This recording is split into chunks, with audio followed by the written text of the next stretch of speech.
एक नया इतिहास लिखेंगे। साथियों नमस्ते, मैं हूँ ज्ञानेश वाकुड़कर। आप देख रहे हैं लोक जागर इंडिया चैनल और खुल्लम खुल्ला बात करेंगे आज हम एक अलग विषय पर। साथियों, देश का सवाल आया तो दिल्ली का महत्व सबसे पहले है, उसके बाद में मुंबई का महत्व है। और मुंबई कई मामलों में दिल्ली से भी आगे बढ़कर है, क्योंकि वो देश की फाइनेंशियल कैपिटल है। इंटरनेशनल पॉलिटिक्स या इंटरनेशनल अर्थव्यवस्था के हिसाब से भी मुंबई का महत्व बहुत ज़्यादा है। मुंबई महाराष्ट्र में आती है। महाराष्ट्र में फूले शाहू आंबेडकर वाली विचारधारा है। शिवाजी महाराज का नाम लिया जाता है। महात्मा गांधी की कर्मभूमि रही है। नागपुर में दीक्षा भूमि रही है। संघ का हेडक्वार्टर भी यहीं पे है, मतलब यहीं से संघ की शुरुआत हुई है। भला बुरा कुछ भी हो, इतनी सारी बातें होने के बाद महाराष्ट्र का जो महत्व है, तो क्या आप जानते हैं कि महाराष्ट्र में, इस महाराष्ट्र पे किसका वर्चस्व है?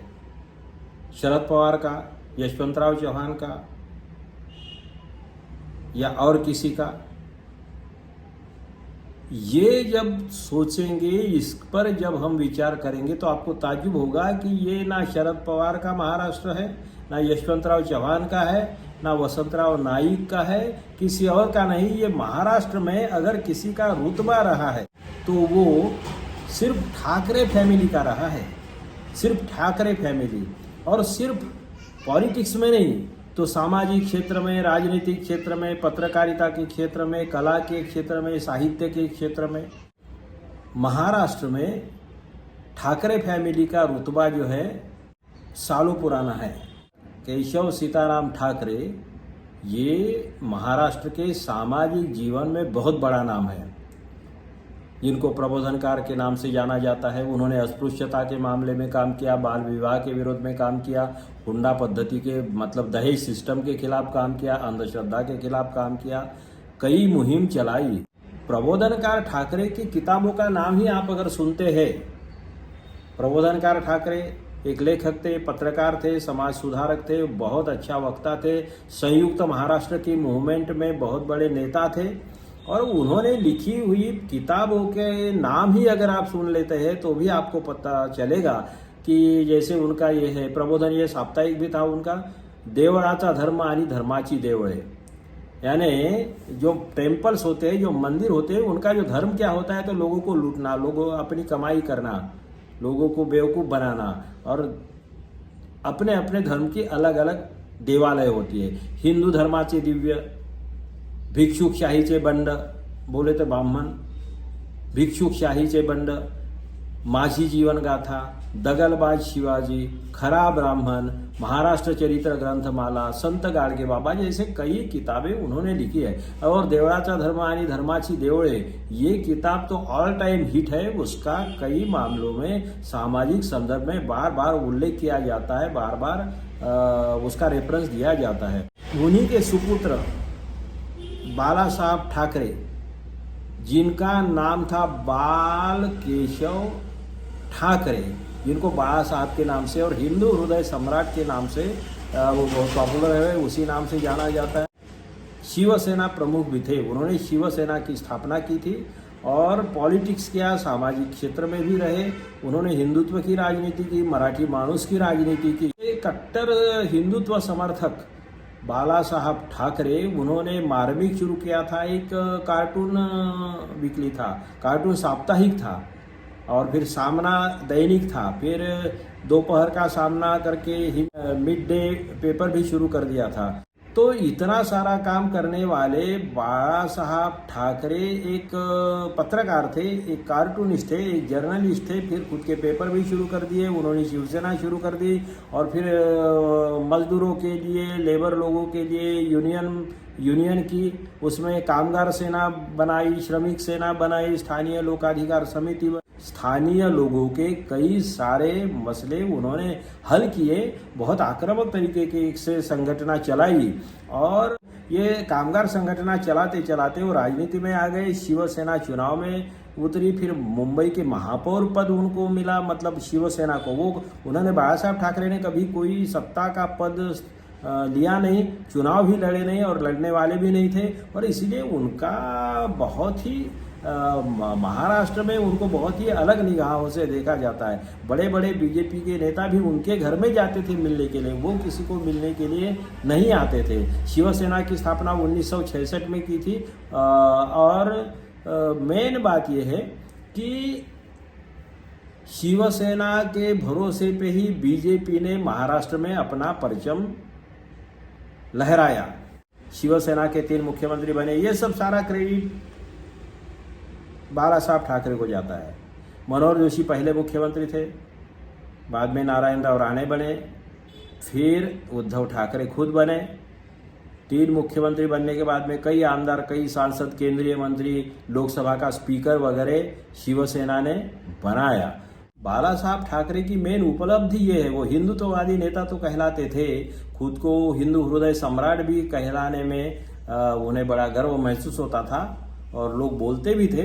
मगर मेन बात यह है कि बाला साहब ठाकरे की वजह से या शिवसेना के उदय के साथ ही उपेक्षित, आर्थिक दृष्टया उपेक्षित, वंचित समूह जो है उनको राजनीति के दरवाजे खुल गए। असल में बाला साहब जाति पाति में विश्वास नहीं करते थे, मगर जो कई पेंटिंग करने वाले, कई साइकिल पंक्चर दुरुस्त करने वाले, कोई सब्जी बेचने वाले, कोई छोटे मोटे उद्योग, छोटे मोटे काम करने वाले, चाय बेचने वाले, ऐसे कई लोगों को बाला साहब ठाकरे की वजह से आमदार, खासदार, कारपोरेटर, महापौर, मंत्री, मुख्यमंत्री तक पहुंचा दिया। और ये बहुत बड़ी सामाजिक क्रांति है जो बाला साहब ठाकरे की वजह से हो गई है। ये महाराष्ट्र कभी भूल नहीं सकता। नहीं तो कांग्रेस का परंपरागत वो जो थे कुछ लोग, कुछ घराने, कुछ जातियां, वही राजनीति में अपना सब जमाए बैठी हुई थी। शिवसेना को तोड़ा गया वगैरह वगैरह बहुत सारी बातें हैं।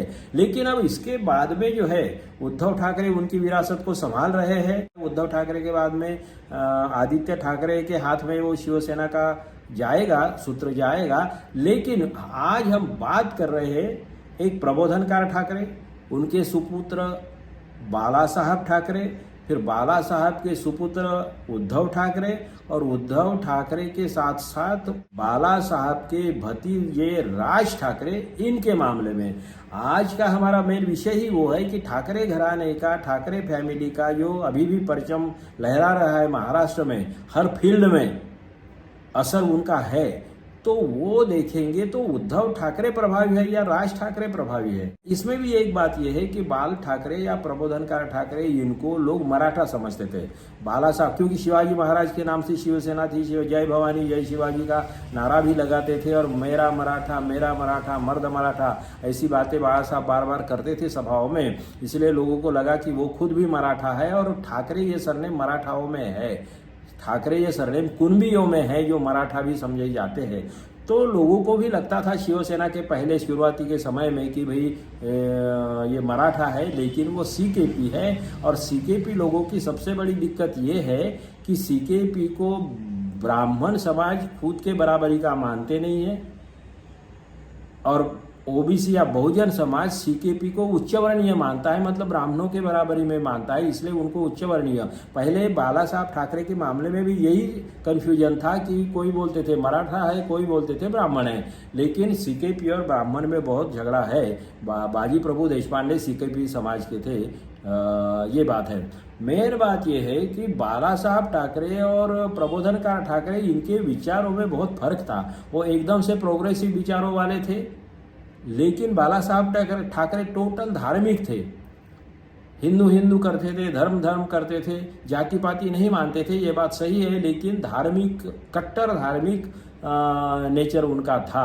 अब उनके बाद में, बाला साहब के बाद में जो शिवसेना की कमान गई वो उद्धव ठाकरे के हाथों में गई। और उद्धव ठाकरे भी अपने पिता से एकदम अलग है, वो बहुत शांत स्वभाव के हैं। वो भी आर्टिस्ट है, वो वाइल्ड फोटोग्राफी में ज़्यादा इंटरेस्ट रखते हैं, वन्यजीव फोटोग्राफी में उनकी जान अटकी हुई रहती थी।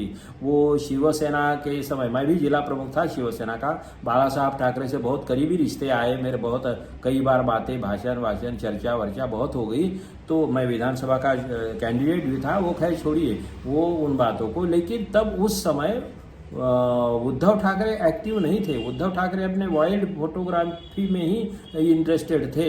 लेकिन राज ठाकरे भारतीय विद्यार्थी सेना की कमान संभाल रहे थे और बाला साहब के बाद में राज ठाकरे ही उनके उत्तराधिकारी होंगे, ये सब भी शिव सैनिकों को लगता था, सारे महाराष्ट्र को लगता था। लेकिन समय ने करवट ली और फिर पार्टी में बहुत टूट और बहुत नाराजगी वगैरह वाली बातें आ गई। उद्धव ठाकरे शिवसेना के वारिस बन गए, मतलब उद्धव ठाकरे के हाथों में कमान गई।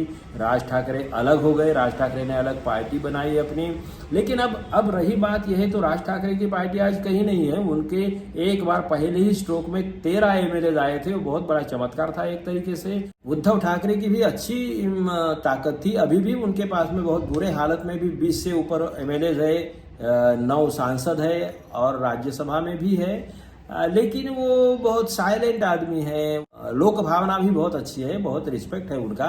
मुख्यमंत्री थे और जब पार्टी में टूट हो गई तो उन्होंने कोई हिचकिचाहट न करते हुए एकदम से वर्षा जो बंगला है मुख्यमंत्री का वो भी खाली कर दिया और मुख्यमंत्री पद का रिजाइन भी कर दिया। तब से उनकी इज्जत में बहुत इजाफा हुआ और बहुत इज्जत बढ़ गई उनकी। जो समाज हमेशा उनकी दुश्मनी के रोल में रहता था, जो दलित और मुस्लिम हमेशा शिवसेना के टारगेट पे रहते थे, वो समाज ही उनका दीवाना बन गया। ये उद्धव ठाकरे की बहुत बड़ी कमाई है और आज बहुत बड़ी मिल्कियत है समझ लीजिए। और उनकी इमेज अब सर्वसमावेशक बन गई है, मतलब सेक्युलर टाइप की इमेज बन गई है। बातें हिंदुत्व की करते हैं लेकिन उनकी इमेज जो है बहुत सर्वसमावेशक हो गई है, माइल्ड यह है। और राज ठाकरे जो है बहुत आक्रामक है। राज ठाकरे भी बहुत अच्छे कार्टूनिस्ट है। बाला साहब ठाकरे जैसे कार्टूनिस्ट है, उसी क्वालिटी की उनकी रेखाओं में ताकत है। लेकिन वो ओरेटर बहुत बढ़िया है। प्रबोधनकार ठाकरे भी बहुत अच्छे ओरेटर थे, उद्धव ठाकरे कोई इतने अच्छे ओरेटर है नहीं, लेकिन राज ठाकरे बहुत बेहतरीन ओरेटर है। और मैं तो कहूँगा कि कई मामले में कई बार मैंने देखा है कि बाला साहब ठाकरे से 19 नहीं थे। राज ठाकरे की ओरेटरी बाला साहब ठाकरे से 19 नहीं थी बल्कि 21 थी। बाला साहब ठाकरे 20 होंगे तो राज ठाकरे 21 थे। मतलब बाला साहब ठाकरे से बेहतर ओरेटरी राज ठाकरे के पास में है। वो भी आर्टिस्ट हैं और उनकी सभाओं में भी लाखों की भीड़ इकट्ठा होती है, उनमें ताकत है। वो भी बेबाकी से बोलते हैं, बहुत शार्प अटैक करते हैं, बहुत ही टू द पॉइंट अटैक करते हैं। और महाराष्ट्र में उनका भी क्रेज बहुत अच्छा है, इसमें कोई शक नहीं है। तो आज राजनीति में, महाराष्ट्र की राजनीति में ये 2 ठाकरे, मतलब प्रबोधनकार ठाकरे और अपने बाला साहब ठाकरे के 2 वारिस जो है, तो वो एक उद्धव ठाकरे है, दूसरे राज ठाकरे है। और ये महाराष्ट्र की राजनीति में अपना महत्व बनाए हुए है। हालांकि एमएलएज की संख्या उनके पास में अभी कम है, लेकिन आज नहीं कल फिर से वो महाराष्ट्र की राजनीति में और बढ़िया तरीके से कमबैक करेंगे, इसमें कोई शक नहीं है। राजनीति में कुछ भी हो, लेकिन महाराष्ट्र के सामाजिक जीवन में प्रबोधनकार ठाकरे का नाम किसी भी तरह से मिटाना असंभव है। वो रहेगा, आखिरी दम तक रहेगा। महाराष्ट्र जब तक है तब तक पुरोगामी मूवमेंट के एक बड़े स्तंभ के रूप में प्रबोधनकार केशव सीताराम ठाकरे का नाम रहेगा, रहने वाला है। उनकी किताबें हैं, उनके विचार है, महाराष्ट्र को प्रेरणा देती है। आज के एपिसोड में इतना ही। आप देखते रहिए लोक जागर इंडिया चैनल। लाइक करिए, शेयर करिए, सब्सक्राइब करिए। धन्यवाद। यही मेरे देश का कल है। एक नया इतिहास लिखेंगे।